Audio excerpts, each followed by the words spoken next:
Alrighty, y'all. I don't know what got caught at all in the beginning there. Today we're in the garage cleaning the 6 Creedmoor. I already did the intro once, only to find out that the microphones were dead. And then we did a Borescope with the barrel, with the dirty barrel, with dead microphones. We'll see what happens. So, if none of that works, this will be the intro. Y'all sit back, kick your feet up, enjoy the ride.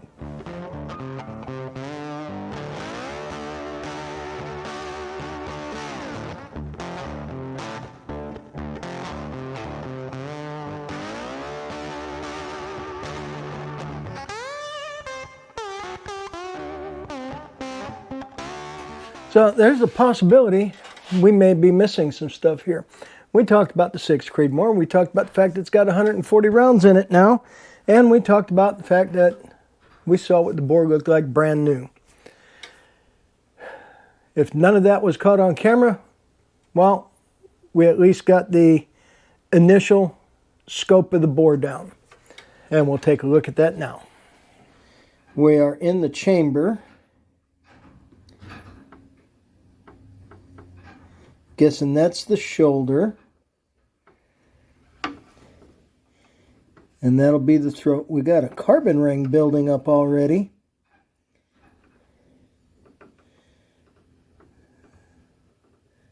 Throat's looking pretty good though there.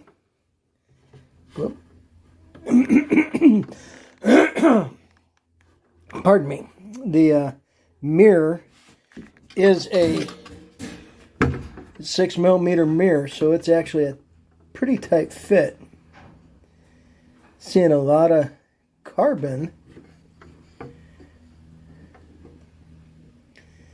Not seeing much in the way of copper. Well, there's a little bit of copper, it looks like right there.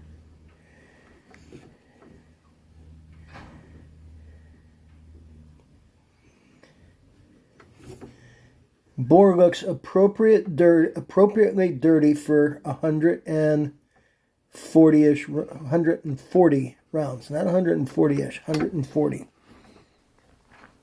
Okay. After scoping the bore, I punched the bore with some Hoppy's number 9, brushed it out, hit it with a few dry patches, and now we're going to see how it looks after having just been hit with some solvent. So, let me get up here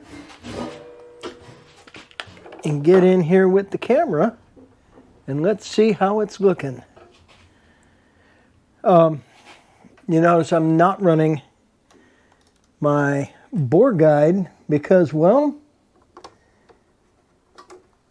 I ran into a little issue with this 26-inch barrel and the tuner brake and the bore guide. I wasn't long enough to come out the end of the barrel. I couldn't even see it in the ports of the brake. So I had to wrestle it back out of the bore, coming back towards the breech, which wasn't easy. Got that cleared, took the bore guide out, and I'm working without a bore guide right now. Okay. Sometimes everything just goes a little sideways. Chamber, shoulder, neck. Oh yeah, we got carbon going big time there.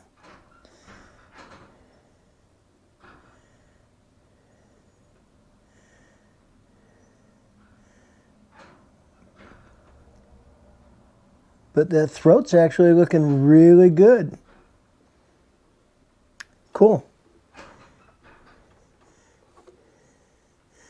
Definitely have some carbon.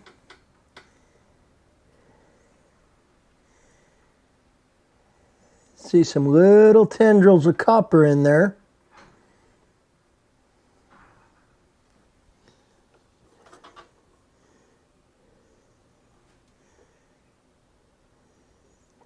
but it doesn't look like much at all.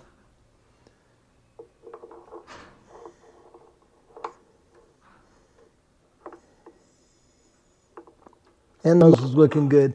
Okay, so let me get this backed out of the bore. We have a lot of carbon in the barrel there.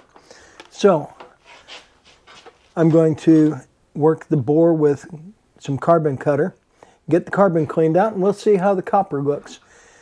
Hopefully, I remember to make sure that my microphones are working and that well, I probably need to change batteries on that camera now too. So we'll bring you back after we get done doing all the carbon removal on the bore and changing camera batteries. Alright, so I ran a bunch of carbon cutter through there, bunch of patches, scrubbed quite a bit.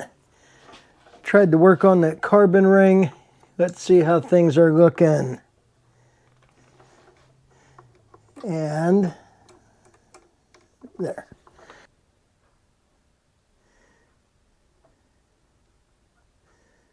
So that we were right there at the throat.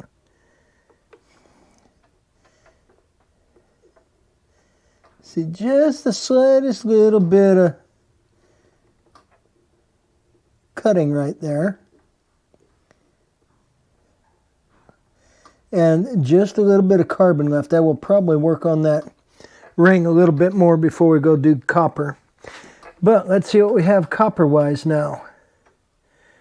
Got a little bit. Oh, still got more carbon in the bore there. Looks like we got just a little bit of copper.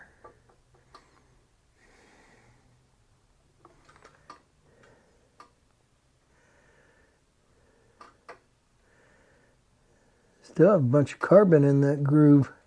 Interesting.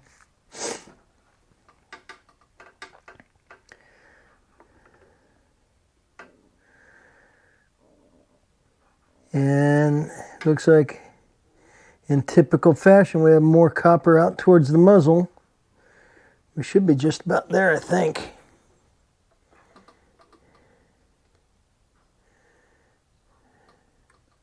Yeah. Still have some carbon left in there, still have some copper left in there. Still have a lot of cleaning to do. So let me do some more carbon removal, and I'll do some carbon removal, then I'll do the copper, and I'll bring y'all back after we do that. Alrighty, well, we pardon me, we hit the bore some more with carbon cutter.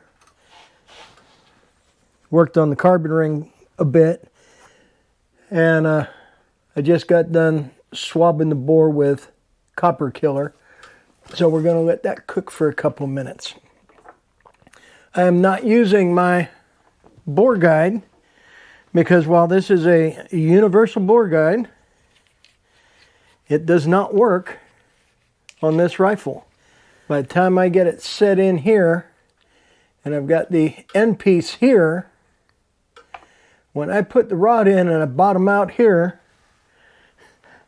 the end of the jag is like just barely poking out the muzzle. I can see it in the ports of the brake. And that's as far that way as it'll go. And it was quite the chore to pull it back this way. I managed to get it out.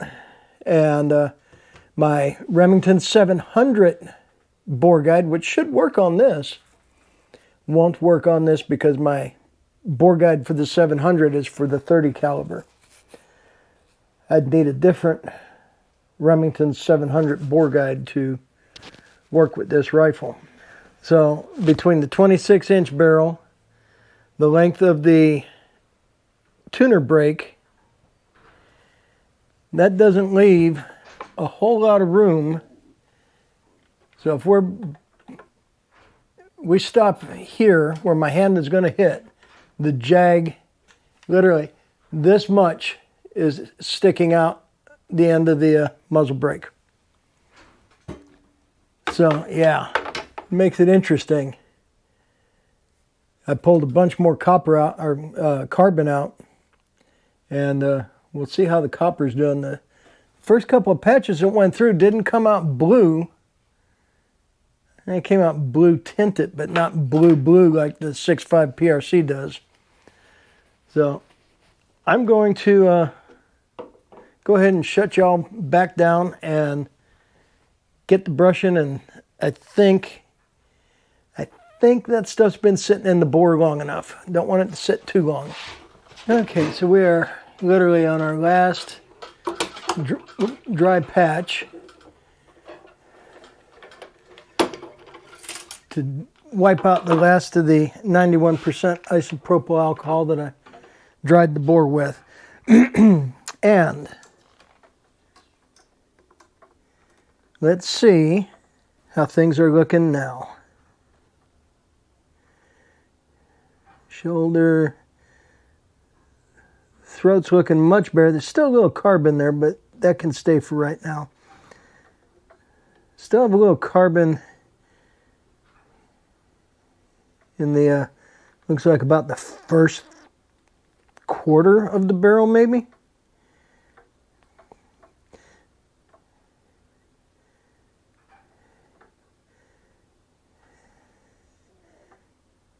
And we have just a little bit of copper laid down in the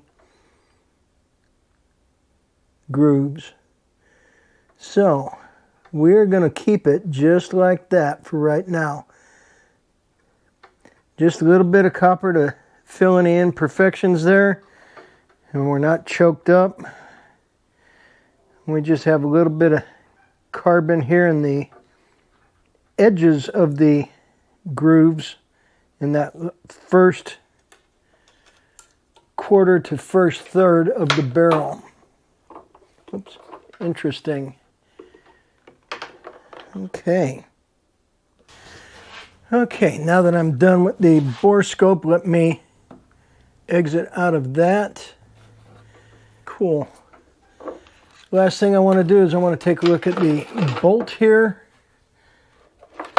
and get it cleaned up a little bit and oiled. Very nice. Pardon me. I never noticed that. So Solus has if you change barrels, change caliber, you may need a different bolt head. They're easy enough to change out.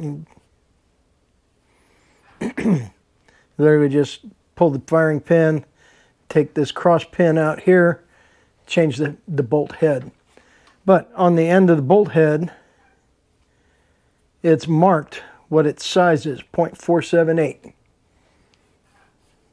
Very good. So if you are running multiple calibers off of a single rifle and you're changing bolt heads, you just need to know which bolt head you need for your chamber. Pretty cool. We're going to give that just a touch of oil. Keep it running smooth. Let's see, we're going to put a little bit right there and just a kiss right there. Not much in the way of oil, just a little bit. Especially in the dry, semi-desert conditions, oil isn't good. Too much oil, and you're attracting all the grit and dirt and trash, and it sticks to the oil and makes everything gummy and messy. Okay, yeah, I do wish I would have had a bore guide for this. I'll have to figure out what I can do, but let's see.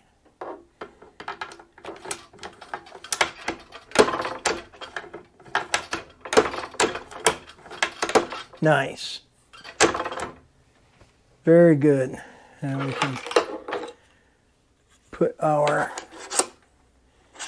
we'll put that back in when we pull it out because this one's running all the way down. Pretty cool. Bore's in really good shape. Throat's in really good shape at 140 rounds. Hopefully, You know, we keep an eye on it and see how long that bore is going to last before it comes time to change the barrel. Got a little more testing to do, and then my goal is I want to take it to a match. So hopefully I can get the testing done and get the match and not have a match weekend interfere with my pistol season, because my pistol competition's fixing to kick off in a couple of weeks. So I should probably start getting some practice in. I've been spending too much time playing with the rifles. Maybe next weekend I'll throw a few rounds down range with the pistol. So, rifle looks good. Of course, now I have to follow the barrel next time we go out to the range. I think what I'll do, I think I will shoot either 3 or 5 factory rounds, because I shot factory rounds the first rounds, and we'll see if the barrel sped up any. I think that'll be a good test. We shot factory ammo for the very first rounds, and if we shoot factory ammo here at 140 rounds down the bore, we'll have a pretty good idea whether or not this barrel is sped up. Cool. Alrighty. Well, as always, appreciate y'all hanging with me. As the shirt says, stay strapped or get clapped. Carry everywhere you can. Get a CCW if you need one. If you're in a constitutional carry state, you don't need a CCW, but I would recommend getting one anyways. You never know, you may travel. Not everyone recognizes constitutional carry. And I want all y'all to be safe. So, until next time, this Halfmilesniper reminding y'all, stay safe, keep shooting. We'll catch you next time. And oh, by the way, thank you for breaching 5,000 subscribers. We're well over that now, and we had our 5,000 subscriber giveaway, and had some pretty big winners.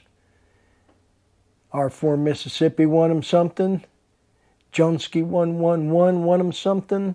One Bad Jack 1313 won them something, and Dale Pogue won them something.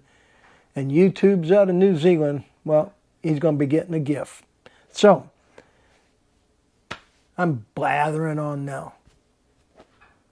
Stay safe, keep shooting. We'll catch you next time.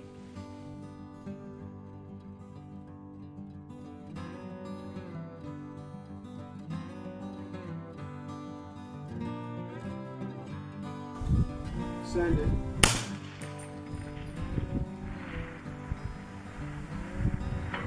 Hit.